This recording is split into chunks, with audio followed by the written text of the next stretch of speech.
wabarakatuh. Halo semuanya, perkenalkan kami dari kelompok 4 Sepuluhan. Pada kesempatan kali ini kami akan menjelaskan mengenai Kesultanan Samudra Pasai. Perkenalkan nama saya Marsha Maulida. Perkenalkan nama saya Ari Saura. Perkenalkan nama saya Siti Nazar. Kita temuin ya.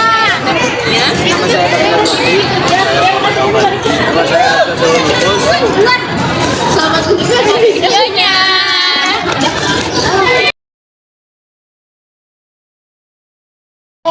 Minggu kemarin sejarah kan udah bahas kerajaan Hindu Buddha ya. Sebenarnya ada gak sih kerajaan Islam di Nusantara?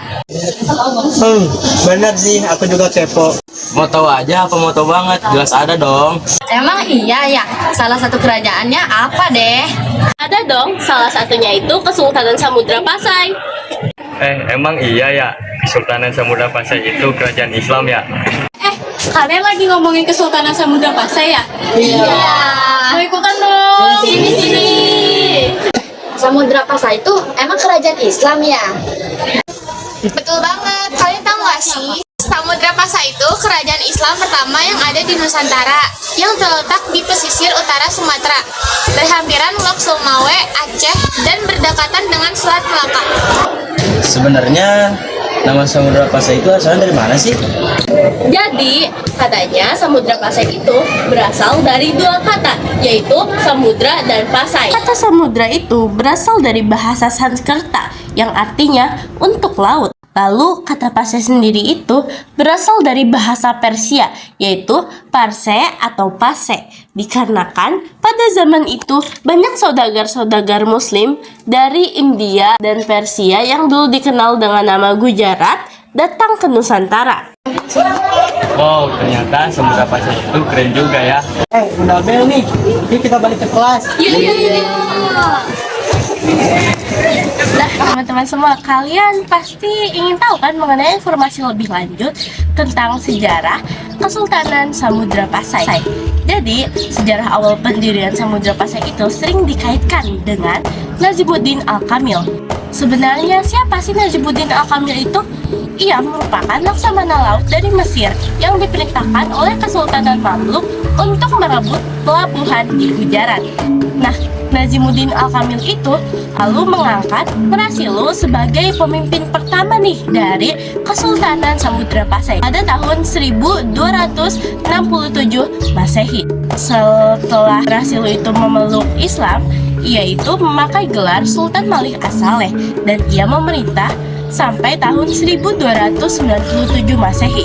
Walaupun ada pengaruh dari tokoh-tokoh luar, Prasilu itu tetap tegar yang membuat Samudra Pasai terus berkembang menjadi pusat penyebaran agama Islam di Nusantara. Lalu, Kesultanan Samudra Pasai itu mencapai zaman kegemilangannya di masa pemerintahan Sultan Malik Az-Zahir kedua yang bertahta hingga tahun 1349 Masehi. Sebagai kerajaan maritim yang strategis, Samudra Pasai itu berfungsi sebagai bandar perdagangan yang menghubungkan beberapa negara seperti Persia, Cina, Arab, dan juga India. Lalu teman-teman, kalian tahu gak sih kalau ekonomi kerajaan ini tuh sangat kokoh dengan lada sebagai komoditas utamanya. Lalu mereka itu telah mengeluarkan koin dirham sendiri yang digunakan sebagai mata uang mereka yang memiliki kandungan 70% emas murni. Selain daya karena perdagangan, kerajaan maritim ini juga menjadi pusat penyebaran agama Islam karena letaknya yang strategis. Walaupun pernah menghadapi serangan daripada kerajaan Majapahit pada pertengahan abad ke-14, kerajaan ini berjaya bangkit semula di bawah kepemimpinan Sultanah Malikah Narsya antara tahun 1406 hingga 1428 Masehi. Baginda merupakan pemimpin wanita pertama di Aceh yang berjaya menghentikan semula kekuatan kerajaan dan merasakan peranannya sebagai pusat perkembangan agama Islam yang berpengaruh. Samudra Pasai mengalami kemunduran karena datangnya bangsa Portugis yang ingin menguasai wilayah Nusantara. Pada tahun 1521, Portugis menyerang dan membuat kerajaan Samudra Pasai jatuh kepada Portugis.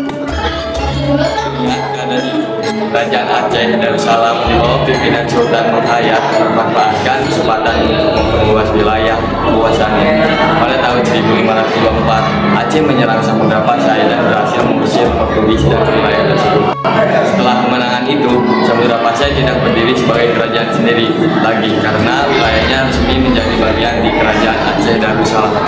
Jejak peninggalan sejarah kegemilangan Kerajaan Samudra Pasai dapat dibuktikan melalui berbagai penemuan arkeologi dan artefak sejarah yang masih berwujud hingga kini. Salah satu peninggalan yang paling utama ialah kompleks makam-makam Raja Pasai yang terletak di Desa Gedong Aceh Utara, yang memaparkan nama-nama besar seperti Sultan Malik Al-Saleh dan Sultanah Narashisyah. Selain makam, peninggalan berbentuk benda termasuklah koin emas dan perak sebagai bukti kemajuan sistem perdagangan masa lalu, lonceng cakradonya, serta stempel khas kerajaan. Warisan intelek dan sastra juga turut ditinggalkan melalui karya tulis yang sangat berharga seperti Hikayat Raja Pasai dan buku tasawuf bertajuk Durul Al-Manzum yang memperlihatkan betapa tingginya peradaban dan budaya ilmu yang dibina oleh kerajaan ini sebelum ia berakhir pada tahun 1521 Masehi. Sebelum berkonflik dengan Majapahit, Samudra Pasai lebih dulu menghadapi serangan dari Kerajaan Siam yang ingin memperluas kekuasaan ke Semenanjung, Melayu, dan Sumatera. Awalnya Pasai berhasil bertahan, tetapi Siam memakai tipu muslihat dengan menyembunyikan pasukan di dalam peti harta untuk menculik Sultan Zainal Abidin. Demi membebaskan Sultan, Pasai akhirnya menjadi negeri pasar, Siam, dan wajib membayar upeti. Konflik dengan Majapahit bermula ketika putri Majapahit Raden Galuh yang merancang jatuh cinta kepada Tun Abdul Jalil, putra Sultan Ahmad. Karena takut dianggap tunduk kepada Majapahit, Sultan Ahmad memerintahkan pembunuhan putranya sendiri. Hal ini memicu kemarahan besar Majapahit. Majapahit kemudian menyerang dan mengepung Pasai dari berbagai jalur hingga memutus logistiknya. Pasai sempat meminta bantuan kepada Melaka, tetapi ditolak.